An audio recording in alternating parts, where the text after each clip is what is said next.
आपण अजूनही मुलांच्या करिअरचा विचार फक्त डॉक्टर किंवा इंजिनियर इथपर्यंतच करतो. पण खरं सांगायचं तर जग झपाट्यानं बदलत आहे. एआयमुळे काम करण्याच्या पद्धती बदलत आहेत आणि आता फक्त डिग्री नाही, तर स्किल्स तुमचं फ्युचर ठरवणार आहेत. त्यासाठी पारंपरिक विचारांपलीकडे जाणं गरजेचं आहे. आणि सर्वात महत्त्वाचं, नवीन करिअरच्या संधी वेगानं तयार होत आहेत.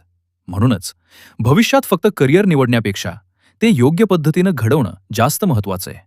आपण अजूनही मुलांना फक्त डॉक्टर किंवा इंजिनियर या दोनच पर्यायांमध्ये पाहतो. पण इथंच सर्वात मोठा धोका सुरू होतो. आज स्पर्धा खूप वाढली आहे आणि एआयमुळे कामं बदलत आहेत. जगभरातील मोठ्या कंपन्या आता डिग्रीपेक्षा स्किल्स पाहतात. कारण एआय आता प्रत्येक क्षेत्रात आलंय, मेडिकलपासून आर्ट्सपर्यंत. म्हणूनच फक्त डिग्री नाही, स्किल्स असणं गरजेचं आहे. आज प्रश्न कोणती डिग्री हा नाही, तर कोणती स्किल हा आहे. जर आपण अजूनही जुन्या पद्धतीनंच करिअर ठरवलं, तर मुलं भविष्यात मागे पडू शकतात. म्हणूनच आता गरज आहे मुलांच्या नैसर्गिक क्षमतेनुसार आणि नवीन संधींनुसार करिअरचा विचार करण्याची.